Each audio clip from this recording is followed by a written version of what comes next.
Missed an episode of your favorite podcast? Choose from over a decade of content in our archives, not just the latest episode. All free at GCNlive.com.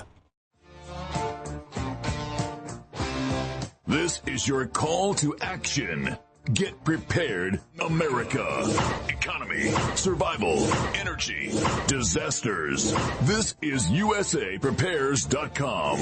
Informative radio, educational radio. Interact now by emailing instructor@USAPrepares.com or text at 434-390-7953. Class, please take your seats. Now, your instructor, Vincent Finelli. Everyone all set, cocked, locked, here we go. Your dial set correctly to USA Prepares. Thank you for being in class with us today. We broadcast 2 hours a day, 5 days a week, Monday through Friday, 9 a.m. through 11 a.m. Central Time. And Jason engineers the broadcast every day for us, and I really appreciate that. Does an outstanding job. Today, we're going to talk for 2 hours, 1 hour at a time, about saving money.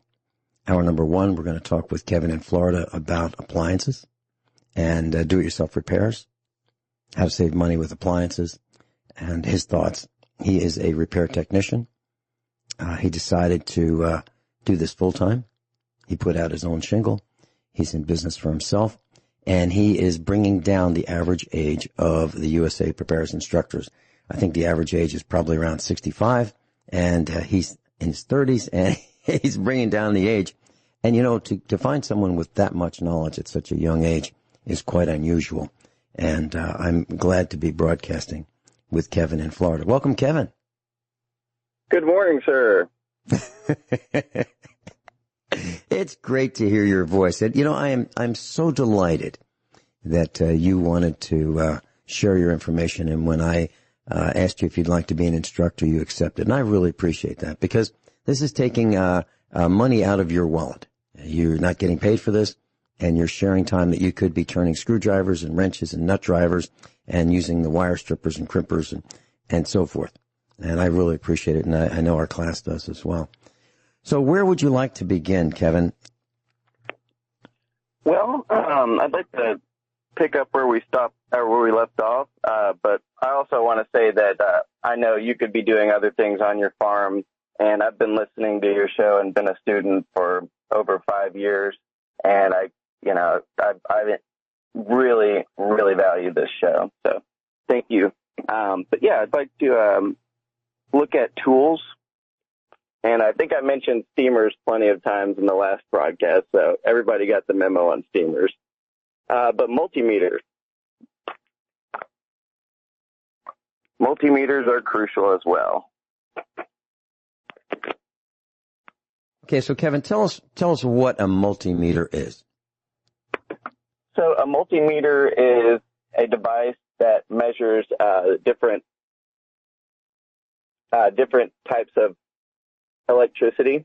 So you've got the amp meter that measures amps, which are the amount of electrons that come through at one time, essentially the width. And you got your voltmeter that measures the force, the voltage, and you've also got the ohm meter, which measures a couple different things, ohms, of course, resistance, continuity. The voltmeter is going to be used to check for certain line voltage, AC or DC, and I know you've gone over the differences in those. And the ohm meter is usually going to be used to check switches, fuses, sensors, and the amp meter is going to be used to see how much a certain load or component or part is drawing, how much electricity is drawing.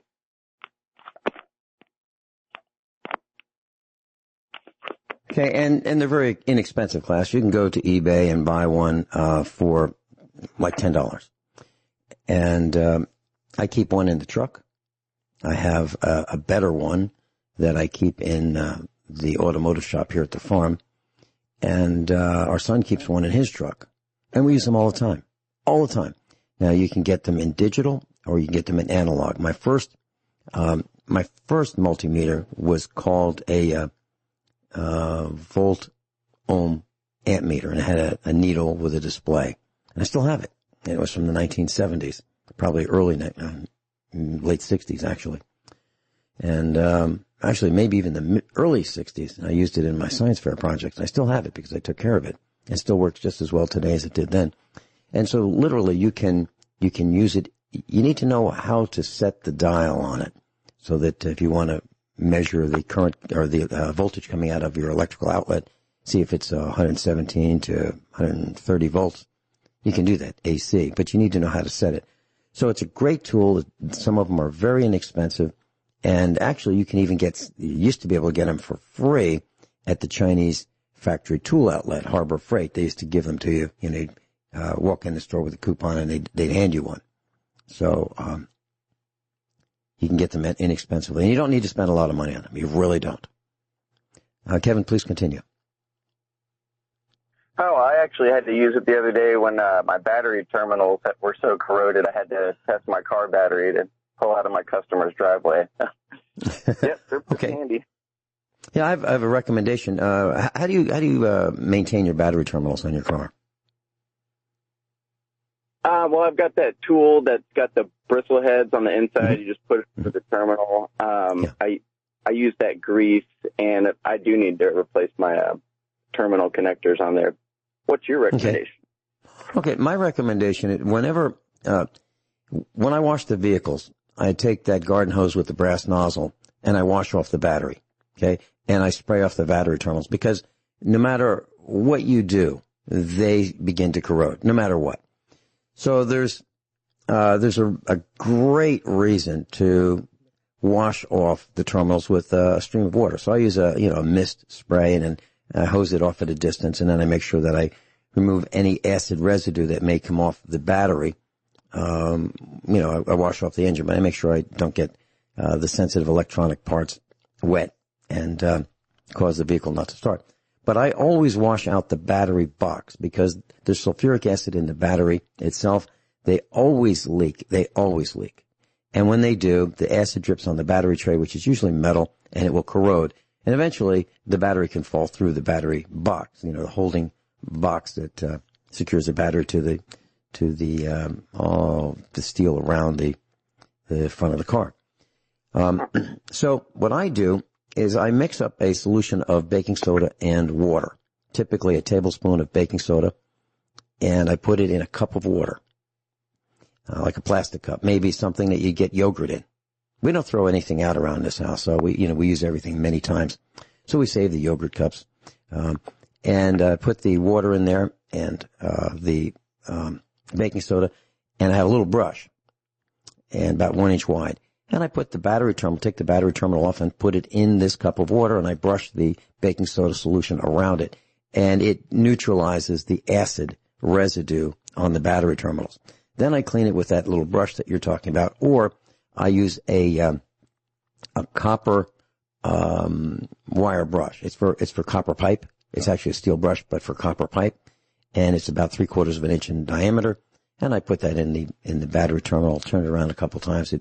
The wire brush cleans the inside of the terminals. And then I put it on. Now I do not use that grease, and I'll tell you why. And I'm not saying you're wrong. I have done it in the past, but what I've found is that the grease sometimes will melt, if you will, and it will prevent a connection. So what I have to do around here is I have to keep taking these battery terminals off, every 6 months, clean them, put them back on. Now, maybe in your location it would work better if you use grease. And when we're talking about grease, we're talking about dielectric grease, D-I electric grease, D-I, one word, electric grease. It's pretty expensive. It's about $6 or $7 for a 4-ounce tube, but we use it on contacts, light bulb contacts in automotive use, okay, and connections. And what it does is it prevents moisture from getting on the contacts and corroding the contacts. So, Kevin, since we took this little detour, I want to share something with you that absolutely frosted me. So my old 2004 truck, my Chevy pickup truck, it's a V6 4.3 liter, wasn't really acting quite right. And so we popped off the distributor cap, and what I found on the inside of this distributor cap was corrosion. Now, distributor caps have terminals on the inside that are made out of aluminum. Now, why would they corrode 360 degrees around these terminals? The reason is because salt got in there. Now, how does salt get inside the distributor cap? The only way it can get in there is through a mist, a very fine mist from cars and trucks driving in front of you, way ahead of you, and this ultra-fine, impossible-to-see mist found its way into the distributor cap and corroded the terminals, which made the ignition system weak. Now, so what I'm saying is we are in for a plethora of problems with electrical connections on vehicles because of the road salt that's used on the roads. It's destroying everything, the bodies, the frames, the brake lines, the electrical connections. It's awful. And so in Florida, where you are, I'll bet you have problems with terminal connections for those who live on the coast. Is that true? I'm looking at the Gulf of Mexico right now. It's absolutely true. We have problems with corrosion constantly with everything. Okay. I was in North Carolina on Emerald Isle, and I was invited to go spend the day there years ago. And the people that invited me to join them had rented a house. So there are all these houses along just within, 500, 1,000 feet of the ocean. So the air is salty. And they have these air conditioning units outside, the condensers. They're outside. And they were eaten away. The aluminum fins on these condensers were eaten away by the salt in the air. Unbelievable. And that's what I'm talking about with this inside of this distributor cap. The salt corroded the connections. So this salt stuff is really a problem. I know a guy or a gal that bought a car from Florida. And it was, this Garage Queen. It was an old 1970s vintage car. And from, 100 feet, it looked okay. But when you got close to it, and if you tapped on the side of it, with your, with your finger, just tap, tap, tap, rust would fall off the bottom because salt got everywhere and corroded the frame, the superstructure, in the trunk, behind the doors, everywhere. So, be careful of that, class. If you live on the coast, you're going to be plagued with corrosion problems on connections, electrical connections, and rust. It's true. So what's next? Okay, I wanted to discuss, also an IR gun, an infrared thermometer. I don't know how available they are nowadays with the pandemic, but that's a very handy tool. Mostly I use for refrigerator temp checking. I'm sure I don't need to go much into IR guns, but definitely. Well, you probably need to. Kevin's talking about infrared, non-contact thermometer. So it's like a pistol grip gun, and you point it at a distance. Now it can be a close distance, or it can be, 20 feet away. Tell us how you would use that, Kevin, please. Well, I try to get to the refrigerator before the customer does and opens the door, so I can get my IR gun ready, and I just scan up and down, and my gauge will give me an average of the temperature and a minimum and max. So I just run a laser through it. And what does that tell you? It can tell me Fahrenheit and Celsius, but it gives me a good surface reading. Okay. We'll be right back with Kevin in Florida. We're talking about appliances. Kevin in Florida is with us. We're talking about do-it-yourself appliance repairs, and he mentioned a multimeter, and you can find those on the internet. Go to eBay and type in multimeter and read some of the specifications before you buy one. But for $20 or less, you should be able to find something satisfactory. And he mentioned an infrared non-contact thermometer or an IR gun, and they are really handy. I use them not all the time, but I keep one in the toolbox in the automotive shop because I want to know how hot things are. And one day I decided, this was a couple of years ago, I decided that I wanted to know how hot the roof was. And, it's not a lot of fun getting a ladder out and climbing up on the ladder and putting a thermometer on the roof. So what I did was I just pointed this non-contact thermometer at the roof, and it was 158 degrees Fahrenheit. 158 in the sun. Now, that tells me that we should have gotten a lighter color roof. Ours is kind of, looks like the color of bark, a hardwood bark. So it's kind of a brownish, tannish, greenish, reddish, mixture of all these pebbles to make what they call, wood line or something like that. But, the roof was really hot. Now, I also use it I point at ductwork, in the house. I walk around in the summertime and I want to know how cold the air coming out of each duct is. Because the farther from the heating system and the cooling system, the warmer the air is coming out of the air conditioning system. And then in the wintertime, I do the same thing and I want to know how hot the air is coming out, from the same vents. Kevin, what else do you use this non-contact infrared thermometer for? I can test the surfaces of ovens too. I can also test the ductwork of a dryer. Mm-hmm. Okay, now what does that tell you? If you test the surface ductwork of a dryer, what does it tell you? What do you look for, and what does it mean? Well, if it's really hot at the duct, and it doesn't seem to be dropping temperature, then it tells me that the dryer vent's probably clogged.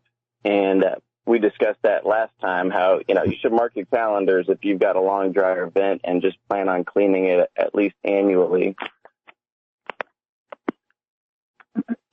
Yeah. Oh, another thing I'd like to cover is the self-cleaning oven feature.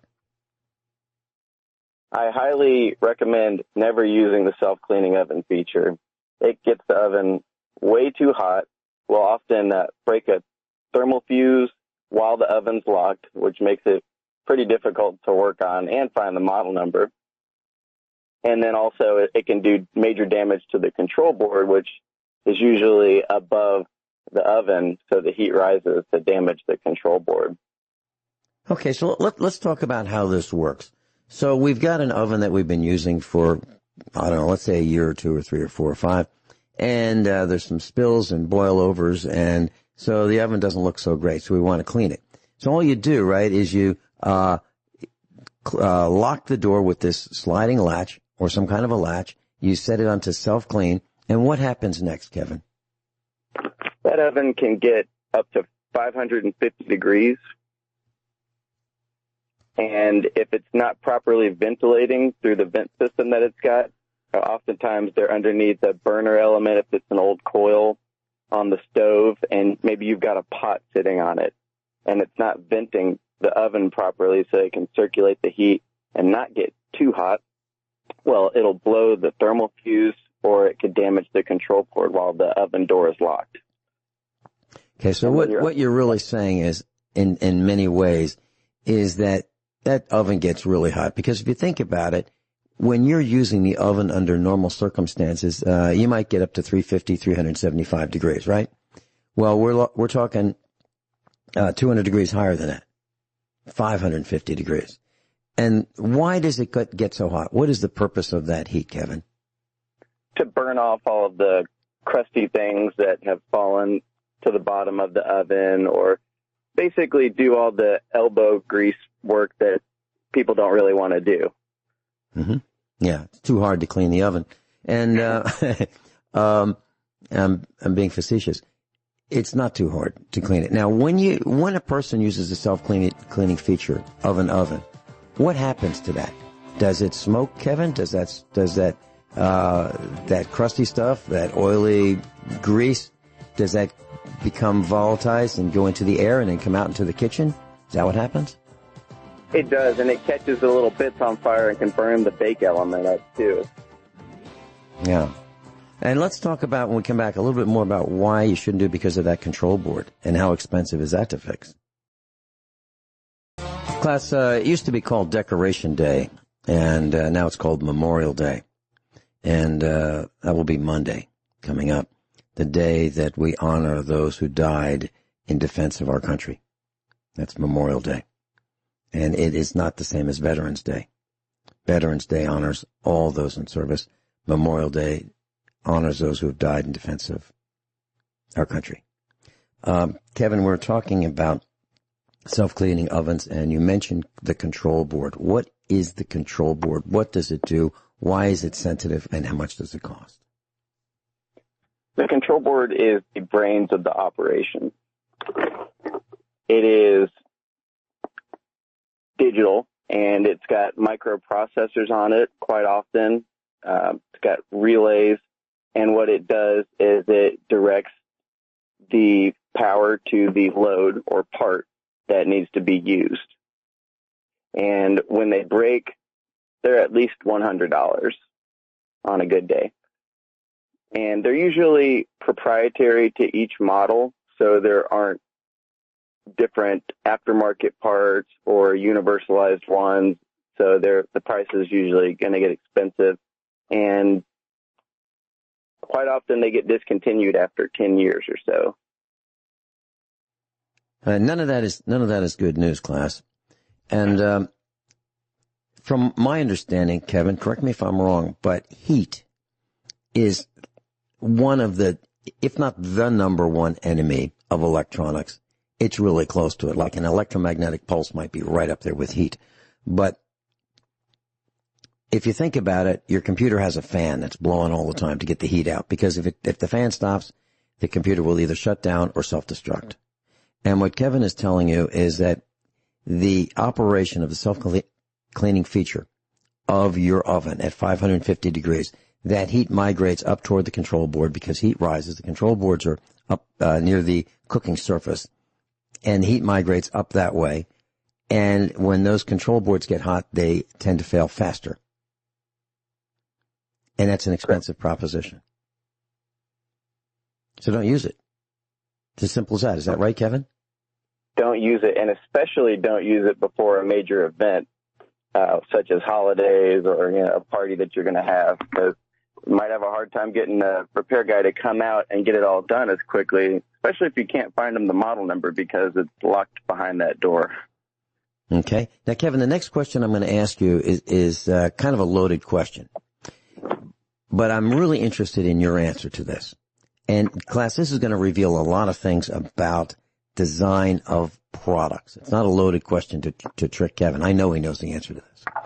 But, so Kevin, when you get a call, your phone rings and someone says, hey, so Kevin, I'm so glad I've got you. I've got a problem with my appliance, and they start to describe the problem. How long does it take you to pretty accurately diagnose that problem based on this conversation? How long does it take you to figure it out before you even go there, based on what they say? And the reason I'm saying this is because I believe that your diagnosis is because you've had this problem over and over and over again because of common design flaws. How long does it take you? You're right. If I know the model or the approximate age and the brand, I can usually say, okay, this is going to be a pretty common thing. I will not diagnose at the house based on that, but that gives me enough odds, so to speak, to stop by my part supplier and pick up that part beforehand, try to get it done in one trip. So, class, think about what Kevin just said. He said a lot of information in very few sentences. What he said was he can tell by the make and the model and the age of the appliance and a very short description what's wrong with it, because the problems are common. The problems, and he can stop by and get the part on the way without even seeing the appliance because of how common these problems are with design flaws, like the control boards of these self-cleaning ovens. Kevin, what is another common problem that you get a call on? It's a showstopper for the owner of the appliance, but is a relatively easy common fix. What would one of those be, besides the drain problem we talked about last week or a couple weeks ago? Crimped dryer vent hoses. Mm-hmm. Sometimes the dryer vent the dryer will eventually get pushed back and people don't look back. Sometimes a broom will slide back behind the dryer and crimp that dryer vent hose, and then they blow a thermal fuse. Okay, so when a thermal fuse blows, the dryer will operate, but it won't have hot air. Is that right? In some dryers. Some of them, they won't operate at all. Wow. Okay. Before we started this broadcast, before I introduced you today, you connected first with Genesis Communications Network. I connected a couple minutes later, and I said, hey, Jason, so do we have Kevin? Yep, we have Kevin. Great. I said, that's great. I said, do you have any appliance questions? And he had a great question, all wrapped into one thought. And that was, what is the best value, lowest priced, longest lasting appliance? Now I said, oh, that's easy. And I gave him an answer based on what you and I talked about the last time we were on the air. Do you have an answer for that? Well, I stand by the Whirlpool, also branded as Kenmore or Roper or Maytag, direct drive washers. They still make them. They're not exactly the same as they were 15 plus years ago. And the matching dryer that goes along with it. These are just so common nowadays, and the faces change and the control panels may look more modernized, but underneath it's the same dryer and washer for the most part that they've been making for 30 years. And so most technicians are going to carry a lot of these common parts in their stock, and most of the parts you can buy pretty quickly and in bulk online. Okay. Kevin, we had a seepage, let's see, we're here 15 years. I probably had it 10 or 15 years before that, a Whirlpool washing machine. Use it every day. So this thing has had a working life. It's not a laundry room queen. And it started to seep out of the water pump. I went onto the internet, went to eBay, and I bought a water pump for it. And I think it was less than $15 delivered. Mrs. Finelli and I removed the 2 screws from the control panel. You flip it up, get it out of the way. You lift off the cabinet. For me, it takes 2 people, one on each side to lift the, we're talking about an agitator washer class, a Whirlpool one. Lift the cabinet off, comes off, 3 sides come off. 2 people, it's a little easier than 1 person. And, I got under there with a screwdriver, popped off these 2 clips, placed, used a pair of pliers to remove the hoses, 2 hoses. It was a 10-minute job at the most, never doing it before. Put it all back together, $15 later, it doesn't leak anymore. What's your reaction to that? Folks, if you've got one of these direct drive washers, a Whirlpool or a Kenmore that starts with model number 110, hold on to it as long as you can. I don't see as many of these older ones that with the pump that you're talking about in the stores anymore, but I think you can find them online. I think Whirlpool knows that they last forever, and they don't want to keep selling the ones that last forever, right? Mm-hmm. Yeah. Yeah. So class, if I were in the market for a washing machine, I'm not, because I have 3 spares, literally. They all have the same parts. I bought them for $50 a piece because I think they're that good. The last thing I want to do is have to buy a new washing machine that won't last very long. I have a feeling that there's nothing like the agitator washing machine in terms of durability, cost, and freedom of repair. Kevin, your answer? Absolutely. So Roper was an independent company that designed that direct drive washer, and Whirlpool realized how good it was. They bought Roper just for that washer, and then they contracted with Kenmore, and it's probably still the most common washer out there today. So if you can find one on Facebook or Marketplace or Craigslist, a used store, folks, I would grab one just to have a backup, because that $800 Samsung probably going to fail in the next few years. Sorry. Well, okay. And Kevin, when I buy tires, we have a supplier of tires. It's probably the largest tire supplier in the country. And they used to deliver before the Corona panic. But before I would buy tires, before I'd recommend tires for customers that we had before the Corona panic, I would look up the weight. I would look up the diameter. I would look up the tread depth. I would look up the ratings of heat, longevity, and so forth, load capacity. And I would look up the physical weight of the tire. So if you put that tire of that particular size on a scale, I would want the tire that weighs the most, because it has the most material in it. The sidewalls would be thicker. Everything would be heavier. Now, I was interested in that. I wasn't interested in light. I was interested in heavy for durability. Now, when I look at appliances, if I were buying a refrigerator, I would do the same thing. If I wanted to buy a 17 cubic foot all refrigerator or a 20 cubic foot side by side, I would look at the weight of each one. Does that bear any significance in appliances, in your opinion, today? It does, and I'm not seeing very many doors that are that heavy material that we saw 10 or 15 years ago. And although I recommend a lot of Whirlpool products, I must say their 4-door, it's got a bottom freezer, a middle drawer, and then 2 French doors up top, is probably the most problematic refrigerator on the market next to LG, with the compressors that are failing within a year. So it's getting harder and harder to find heavy-duty materials in appliances. But somebody's going to have to step up, or we're all just going to be keeping our used appliances forever, hopefully. So when you mentioned LG compressors failing within a year, do you have a feel for why that's happening? I do.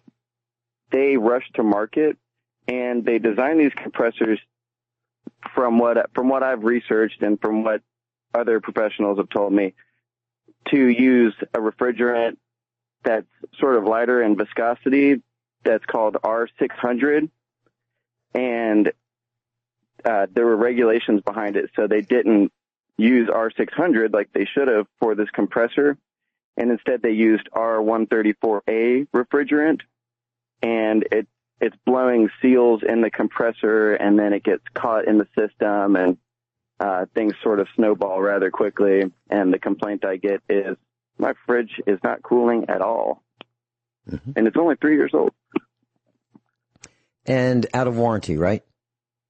It is, except I must say LG stepped up to the plate, and they'll cover the whole repair.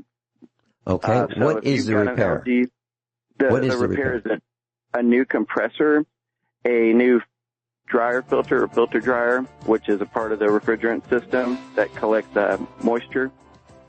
And sometimes they'll have to update the control board or replace the control board. We're talking about everything except the box and the door and the shelves. Right. So at least $1,000 repair. Well, let's talk a little bit more about this when we come back. This is flooring to me.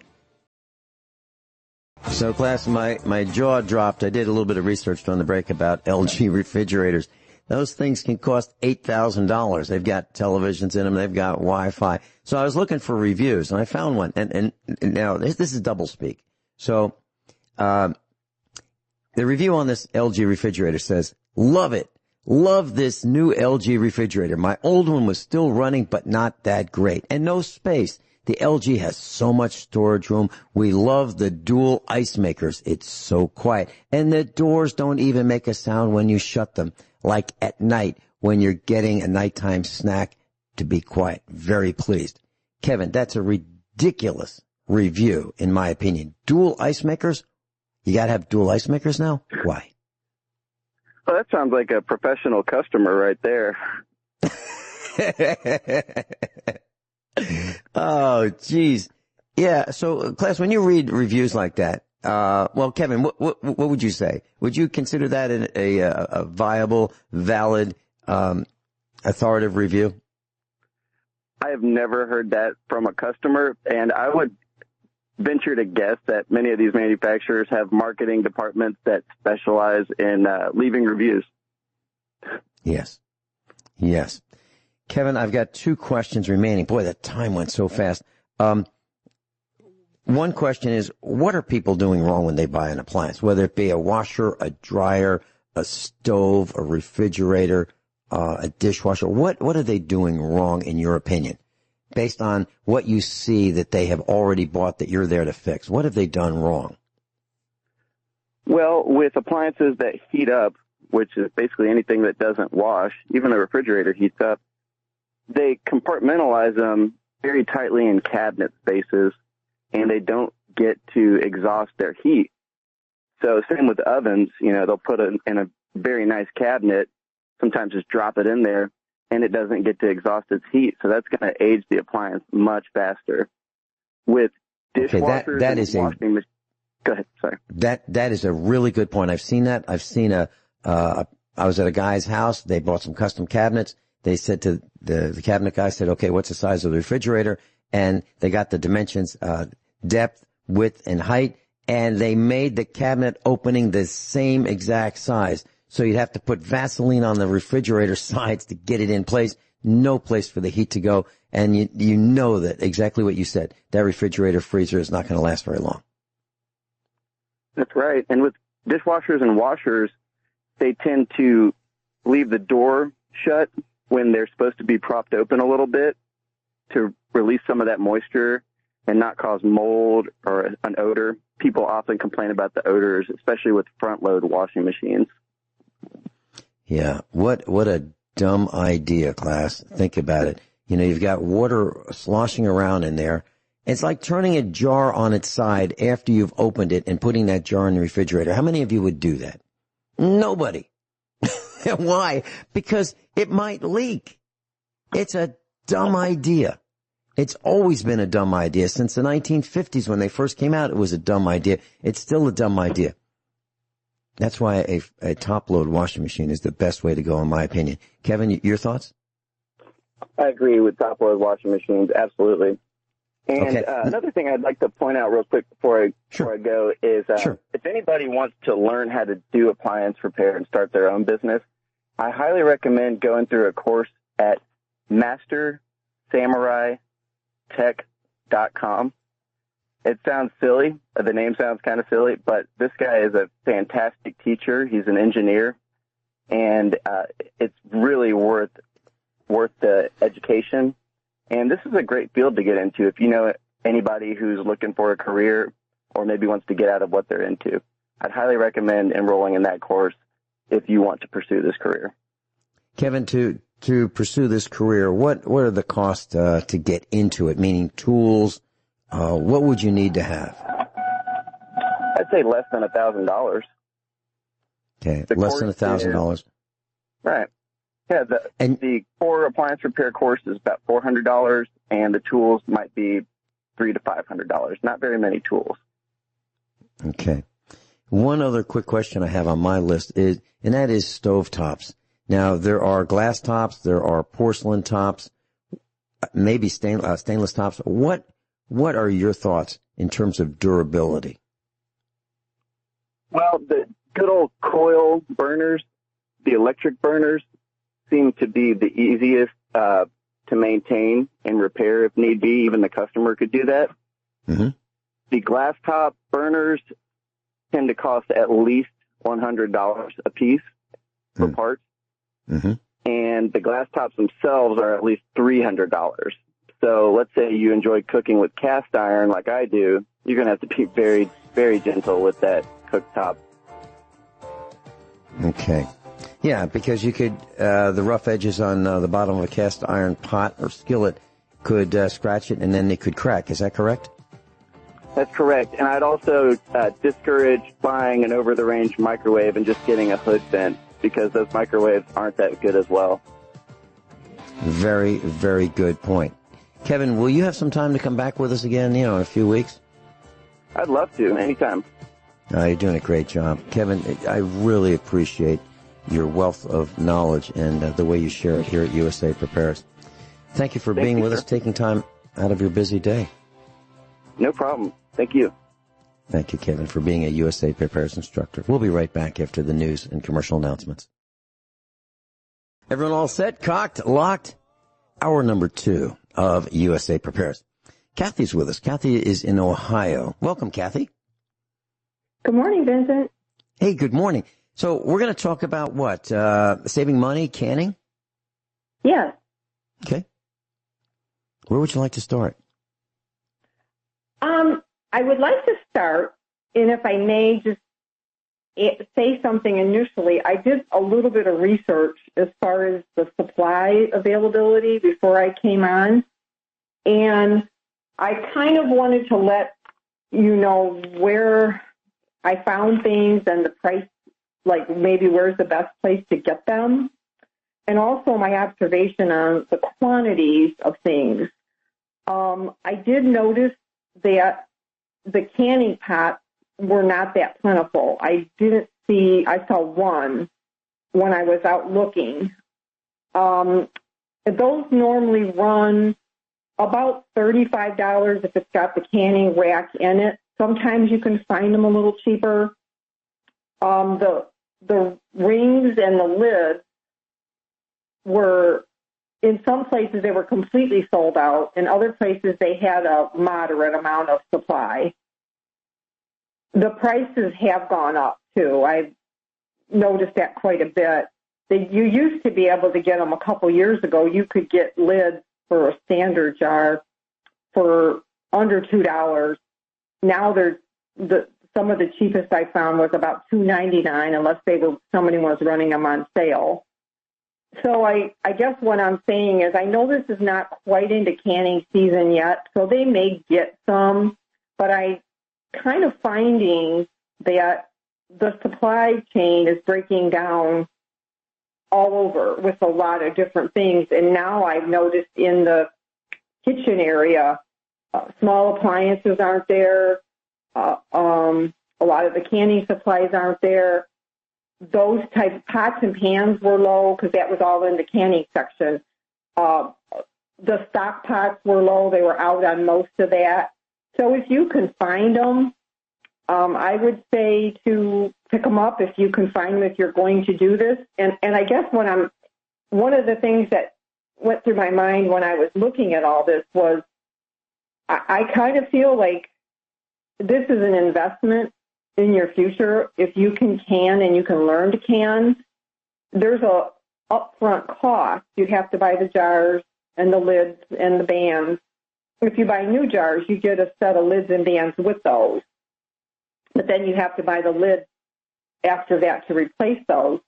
But if you have access to plentiful produce, it's a very good way to stock up.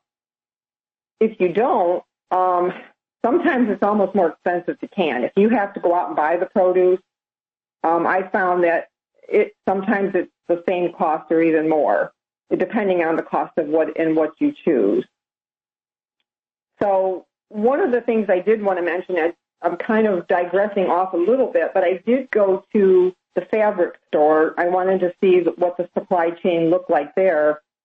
And that was very almost surreal.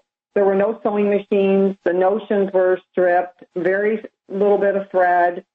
There was some fabric, but not your common. It was like they had a lot of fleece, but they didn't have quilting. They didn't have solids.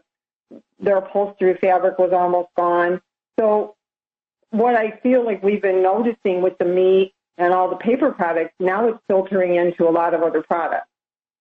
So that's kind of what I wanted to say was, if you can get your supplies, if you can find them on Craigslist or garage sales or rummage sales, it would be a good investment to get a few dozen of these jars and a canning and all the canning tools that go with it. There's a jar lifter and there's funnels and there's a food mill and that type of thing. And all that would, once you make your initial investment, it's not that expensive after that. Okay, Cathy, I followed your advice and counsel, and you had mentioned the canning jars, the lids, and the rings. And they are in very short supply in our area in Missouri. And you're right, the lids, I remember those lids might have been $1.49 for a small box of 12, maybe $1.79. Not anymore. They're $2.99 minimum right here in our neck of the woods in Missouri. So they are at the upper level of what you mentioned, between $2 and $2.99 for a little box of 12 lids, for canning jar lids, standard size, $2.99. That's what we had to pay. So, or not get them. It was simple as that.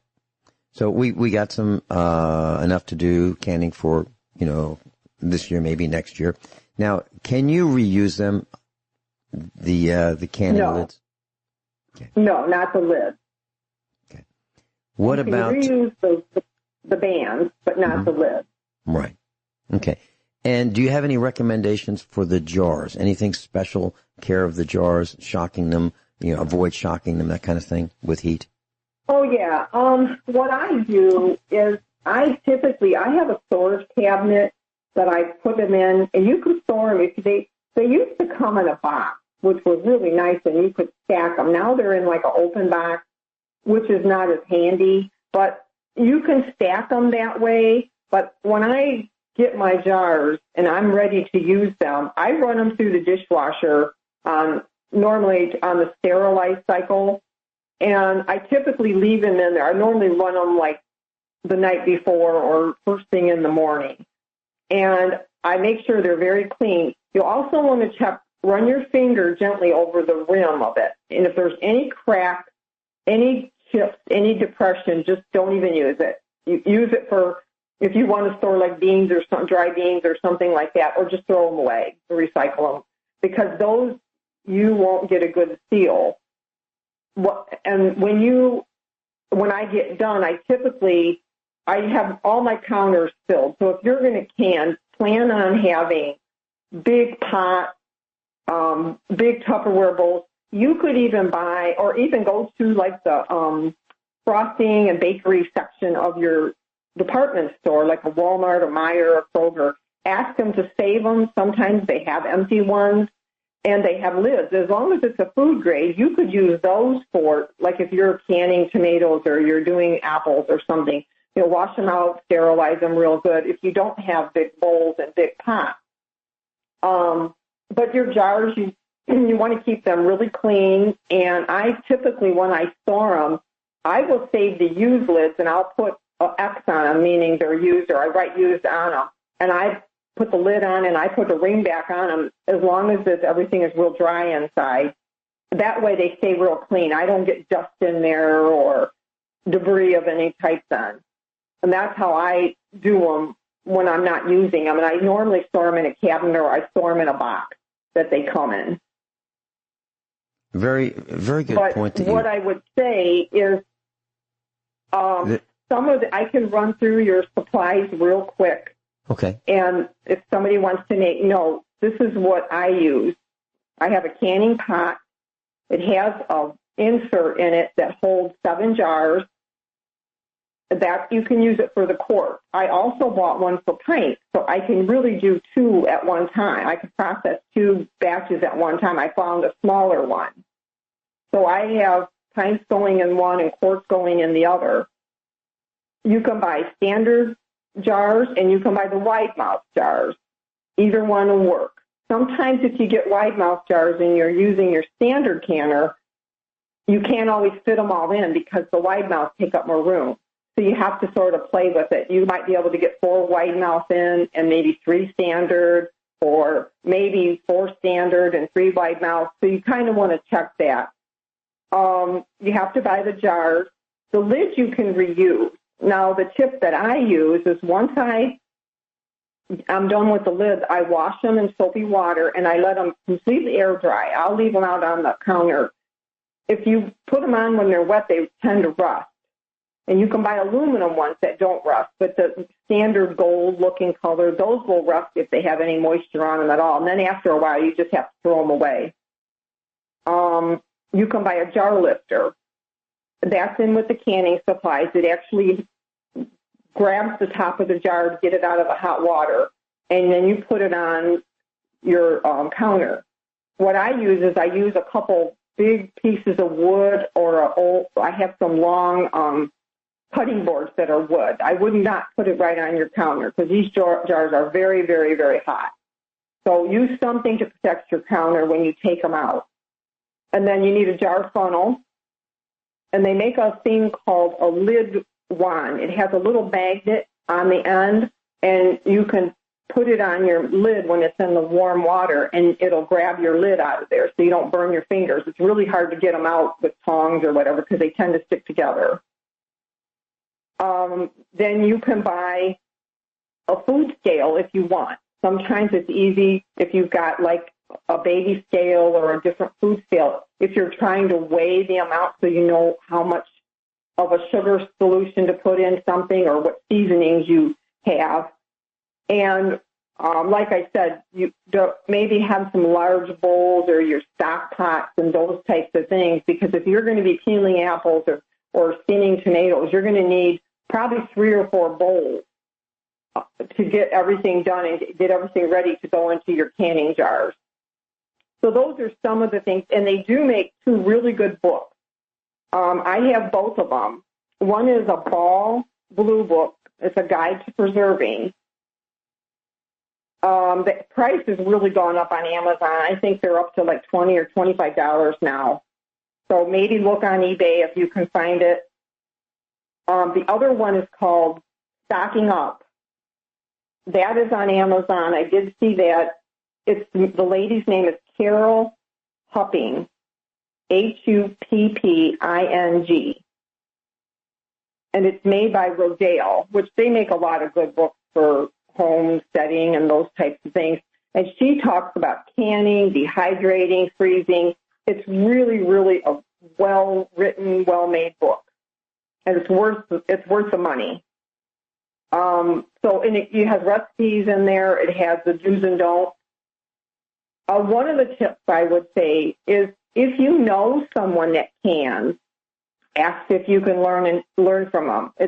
To me, it's much easier to learn. I learned a lot on my own, but I did watch a few people and do a little basic canning before I did it on my own.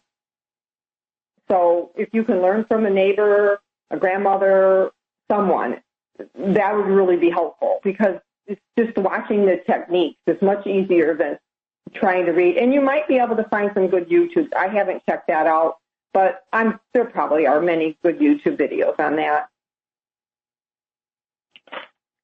So that's all I can come up with right now for the basic cost of the jars. I would say you probably have $100 to $125 in your initial supply, but then all you have to buy after that is your lid. Yeah, and let's not confuse the rings with the lids, class. The lids are flat. The rings hold down the lids. You can reuse the rings. Cathy's with us. Cathy's in Ohio. We're talking about canning. And Cathy, I don't throw anything away, as you know. And I save all those spaghetti sauce jars that we've accumulated over the years. And, of course, we wash them out, remove the labels. We take a kitchen washcloth, put them over the label, wet them, and let it set for, a couple hours until the label soaks off. And we wash them out, wash out the lids. And I use those jars for lentils and split peas. And I put a label on the lid, and that keeps them longer rather than leave them in the plastic bag. Can I use those jars, those spaghetti sauce jars that are glass, for canning?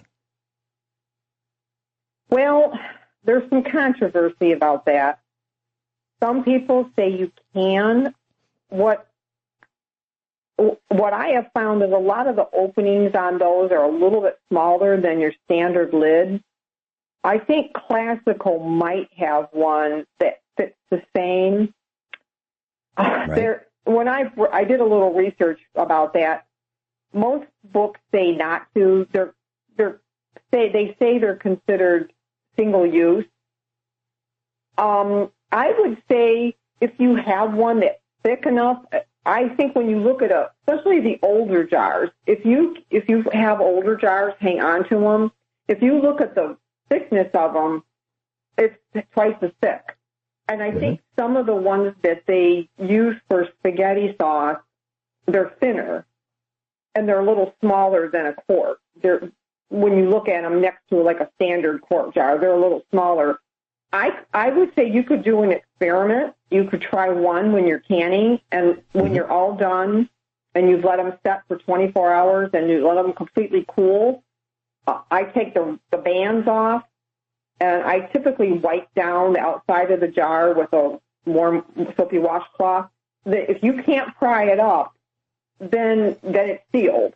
But the controversy is they say to use standard mason or Kerr jars, things like that. But that's what I've heard. I don't know that I've ever done it. I almost always just use canning jars. Okay. I looked up that Ball book on eBay, and I was stunned. Now, this is a soft cover book. This is not a hardcover book you're talking about, right? Right. Okay. Those things are $25, maybe $8 shipping. And I found some for like $3 and $4 and $5, but they're PDFs or electronic editions. Now, 5, 6, 7 times the price for the for the paper version versus the electronic version. I think I'd rather have the paper version. I'd rather wait and find it at a lower price, and rather than have the electronic edition, because you can turn the pages with the paper version. Your thoughts on that? Oh, I agree. I like it. It's very explicit. It gives you pictures. It gives you diagrams. And I'm old-fashioned, I guess. I like the paper. I like to be able to look at something and refer back to it and make notes in my book if I need to. Making notes in the book. That's very important. And reminding yourselves of things that worked and maybe things that didn't work. And that's what we do. I didn't used to write in my paper books. Now they're my books. I'm going to write in them. Because if I'm going to use them again, I make my notes and I write in them. And I do the same thing when I prepare my taxes. I write notes as to why I did whatever I did, so that if we ever get audited again, I'm ready. So, just a thought. So that was the all new Ball book of canning and preserving. There are older versions, and Cathy, I've seen them over $100 for, shipping included, like $130 for the same book. So it must be quite the book on canning. I think we paid maybe $7 for ours when we got it years ago. It used to be cheap, right? Yeah, I don't think I paid. I think I paid 10 or 11, but they've really skyrocketed in price. And I think the stocking up book has gone up too. That is really worth it. If you can if you can wait and find it, it's worth the money if you can get it. He has a lot about freezing and dehydrating and canning and a lot of do's and don'ts, which are helpful. One of the things I wanted to mention was when we come back, okay. Going into a break. When we come back, can we talk about tomato sauce? How do you process tomato sauce? How do you process tomatoes to make sauce out of it? We'll be right back after the bottom of the hour announcements. Cathy's with us in Ohio. Cathy's with us in Ohio. We're talking about canning. Cathy, did you say Stocking Up by Carol H. Stoner? No, her last name is Hupping, Hupping. Hupping? Yes. Okay, great. Okay, tomato sauce. How do you make it? Well, tomatoes are a high-acid food. So there's low acid and high acid. So if you have a high-acid food, which tomatoes are, then you do the water bath canning, like I explained. If you're going to do a low-acid food, then you need to use a pressure canner. And I don't have a pressure canner, and I have never used one because I don't really feel the need of, I don't use those foods as much as I use the high-acid foods. If you're going to do tomatoes, and when you're canning, you need to use a citric or a lemon juice with those to prevent them from spoiling. And in a quart, you're going to need a little over a tablespoon of lemon juice. And in a pint, you want 2 teaspoons. And you're going to add that in each jar. Like when you go to fill your jar. I just want to say that before I forget. Otherwise, you could have spoilage. It prevents any molds or bacteria to get it in there. But you can look up a chart. It will show you what are low acid and what are high acid. So it's just a reminder. On your tomatoes, if you're going to make tomato sauce or you're going to can tomatoes, like you would like to use that for like pieces of it, and you want to use it for like spaghetti sauce or chili, you want to choose good produce. You don't want anything overripe. Anything that is like maybe there's you want to core it, take any pieces off that maybe like sometimes at the very top it might not be totally, might have like a blemish on it or something. So you want to cut that off. What I do is I will heat up the water. Now, if you're going to make sauce, you can just scald them, and you can wash them and, remove the core, and you can cut them into quarters, and then you can just simmer them for like 20 minutes if you're going to make the sauce. Then you can puree them in a food mill, and then all the skins and the seeds will come off if you just want the sauce. Then what I typically do is just cook all that pulp till I reduce it till it's thick the way you want it. You might have to cook it for like an hour or so. You'll tell it'll just start to thicken up. It'll look like tomato sauce like you get out of a can. And then you can ladle those into your hot jars with your lemon juice. Now, what I do for my sauce is I season it a little bit. I have my little sticky note where I will put in a little bit of minced garlic or garlic powder, maybe a quarter teaspoon of onion salt, a half a teaspoon of salt, and maybe an eighth a teaspoon of black pepper per pint. And it kind of has a chance then. I have the seasoning in there, and I found that people notice when I use my own canning tomatoes, they'll say, oh, why does your sauce taste so much better? I think it's because it's seasoned and it's fresh tomatoes that I've canned. And that's what you can do. Now, when you ladle them into jars, and I haven't really gone through the process, and I can do that later if you want, but you want to leave a headspace of at least a half an inch. And you want to wipe the jar off with I use like a clean washcloth, just a warm, wet washcloth. I wipe it off so you don't have any food on there. And then you can put the lid on it, put the band on it, and then you put it in your hot water bath. I haven't gone into that much detail on all that, but that's how you're going to want to do it. Then you're going to want to process that for about 35 minutes per pint and about 40 minutes for your quart. And once you're done, then you can take it out, lift it out with your rack, and then put those hot jars on like a countertop that's protected by like a wood cutting board or something, like hot pads or something, whatever you have. That's really, tomato sauce isn't that hard. They make two different kind of food mills. They make one that you crank, and then they make one that kind of looks like a ice cream cone that's got looks like a wooden dowel in the middle. And you can use that to remove the seeds and the skins.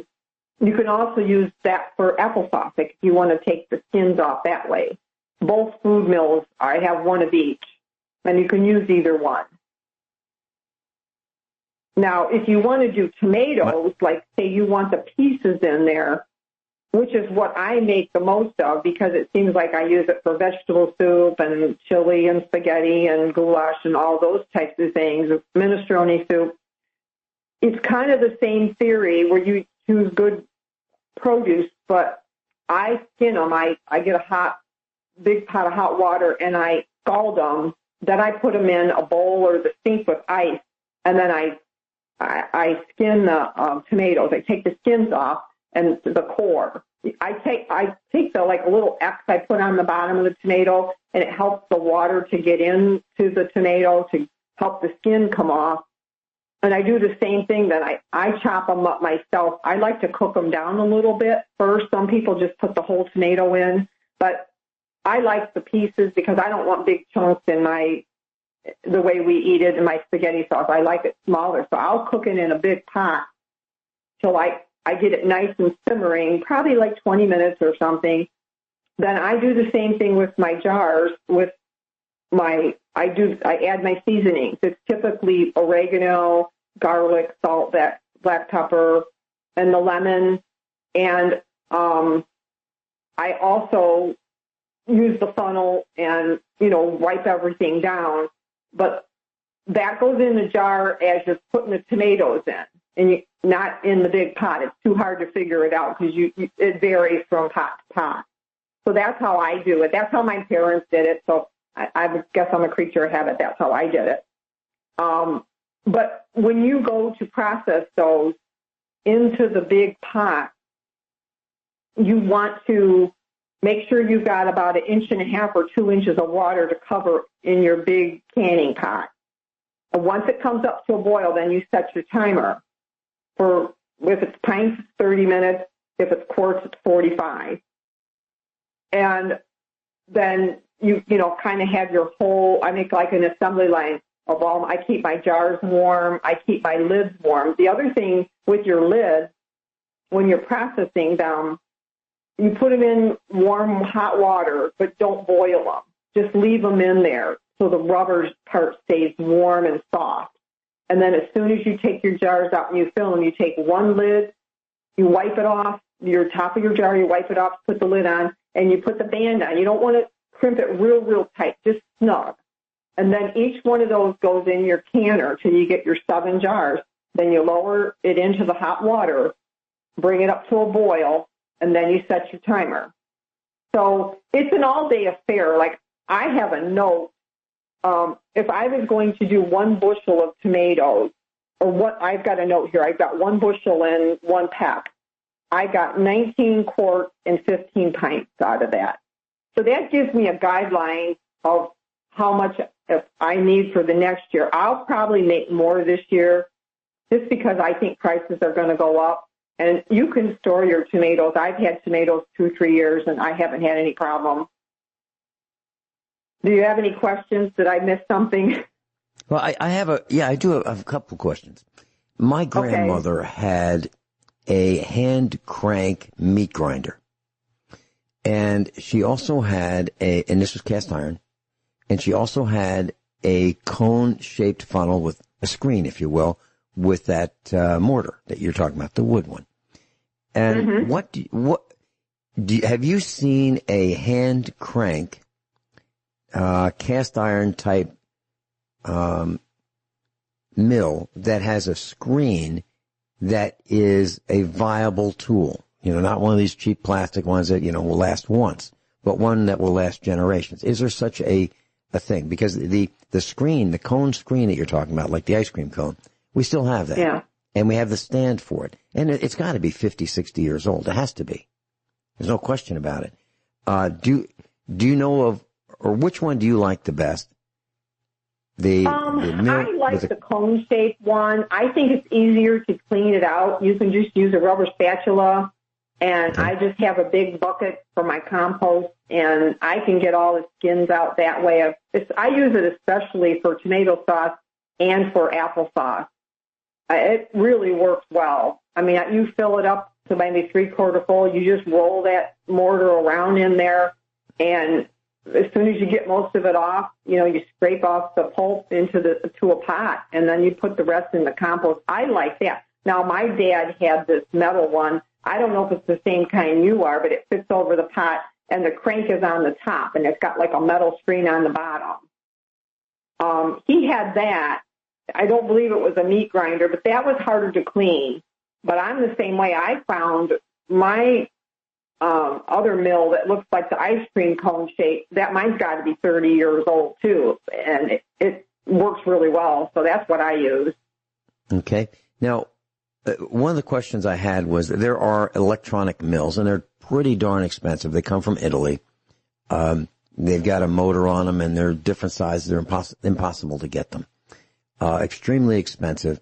But what happens with what I've seen with those is the pulp that comes out, the skins, if you will, get put back in for a little extra squeezing. Can you do that with the cone-shaped screen that you have? Reprocess the pulp, if you will, or maybe add a little bit of water, or is that not recommended? You could.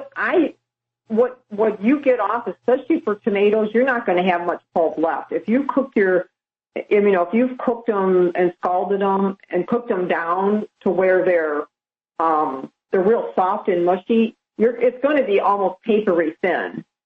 The same thing with apples. All I get with the apples is it's real. You don't have a lot of waste. You just have the core and you just have the skin. But same thing with tomatoes. You'll have the seeds and you'll have the skin.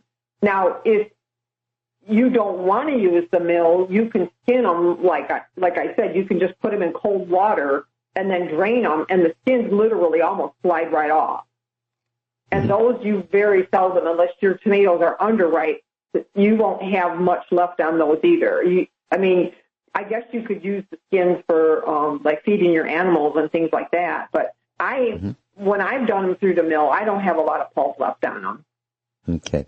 So, Cathy, what we're talking about, this is really a labor of love. You're gonna be spending the whole day, and you're gonna have maybe 30 jars, maybe, plus or minus a little bit. And that's a whole day's worth of effort. Now, if you could find them, you could get that spaghetti sauce for 99 cents a jar and no work at all. No inputs, no equipment, but you actually control your own food, and you have an investment in your future, so you can do it again and again and again, year after year after year. We'll talk some more about this. By the way, I bought the book you recommend, Carol Hupping's book. I just bought it. Class, I just love broadcasting with Cathy in Ohio. She's a wealth of information. She has so much practical advice, and she's willing to share it. I really appreciate that. Cathy, the book that I bought, Stocking Up by Carol Hupping, Hupping, at your recommendation. I bought it during the broadcast. It's 350-something pages. The one I bought was 47 years old. I paid $5 plus $4 shipping. I'm delighted to have found it. And class, you can get it on eBay too, if you want. Just look around. And, I absolutely listen to Cathy's advice, and I act on it. I really do. I'm looking for good values. I'm looking for best buys. And that's what she offers as recommendations. So she has absolutely been right on the money, with everything that she said. And so you may want to consider, following her advice and counsel, as I have. Cathy, I saw some YouTube videos on canning, and these are Italians, and what they were doing was the whole family would get together, and they would cut and peel and wash the tomatoes and cut off the bad spots and cut off the stems and that kind of thing, and they would cook them, and then they would they would cut them up, run them through the press or the mill, and then they would just put in a pot the juice, if you will, and they would stir it and stir it and stir it, bring it to a boil, and then right out of that big pot, they would take another clean pot that was warm, and they would pour the spaghetti juice / sauce into a clean jar, put the lid on it, and put the ring, the band or the ring on it, turn it upside down, and that was it, period. They did not use a water bath at all. Have you done that? No. Actually, I looked in the Blue Ball canning book, and they recommended don't do the old-fashioned way. I've never done it. It probably works if they've been doing it for many, many years. I've never done it. I'd be a little leery to not give that time. I think you need to boil it in the jar to make sure there's no bacteria. That's my theory. I wouldn't want to put all that work into it and have it not seal. So no, I haven't done that. I probably wouldn't. Yeah, and I understand what you're saying because the steam that is in the canning pot gets all around the jar, inside, outside, all the way up to and including the surface of the sauce. And I guess that's your point, right? Yeah. Okay. Before I run out of time, can I say a couple quick things? Yes. Yeah, I've got Sharon in Montana on hold, but let's see if we can get some time in for her too. Go ahead. Okay. One thing is to get produce, probably the cheapest way is to grow your own or to go to U-Pick. A lot of places have U-Pick, and you can go you just have to call and find out when it's right. If you have farms around you or orchards or whatever, U-Pick is another way, or sometimes farmers markets. If you get to know them and you tell them you're going to do something, sometimes you can make an agreement with them. The other thing I want to say is when you take your jars out of the canning pot when they're hot and you set them on your counter to cool, you wait 24 hours. Don't touch them. Don't move them. Nothing. And they are fragile then. So if you bang them on something hard, they could crack. So set them and let them cool 24 hours. Take the ring off and make sure that your lid is down. If you take your finger and try to pry it up, if you can pry it up with your finger or there's not an indentation, it's not concave, then your jar is not sealed. You don't have to throw that away. You can use it for dinner. You can recan it if you're going to do more canning the next day, or you can just freeze it. You could take that and put them in a couple little containers and freeze it. You don't have to throw it away, but don't neglect that part. And then I take the bands off and I wash them, otherwise they'll rust. And the other thing is don't stack them when you go to put them away. Be real careful when you take them and wherever you're going to be. Don't stack another jar on top to save space, because you could loosen that lid just having that weight on there. So I just wanted to get those couple things in so that somebody wouldn't have a failure. Well said. Sharon in Montana, welcome.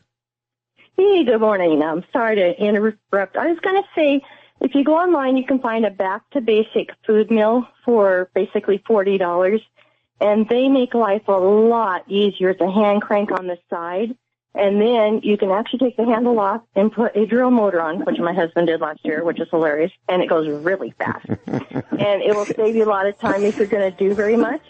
And then if you want to cook down your sauce, you can do it in the oven in a roaster pan, and you don't have to watch it so close. And I ran out of time. Sorry.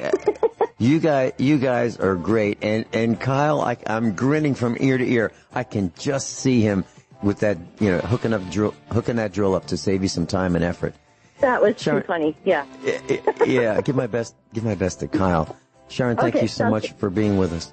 And Cathy, thank you so much for being with us. Do you think you can come back again and again? Cathy, you're just a wealth of information. Sure, I would love to. Thank you. Okay, so just plan on next topics, and we'll do it in a couple of weeks. Thanks so much for spending your time with us.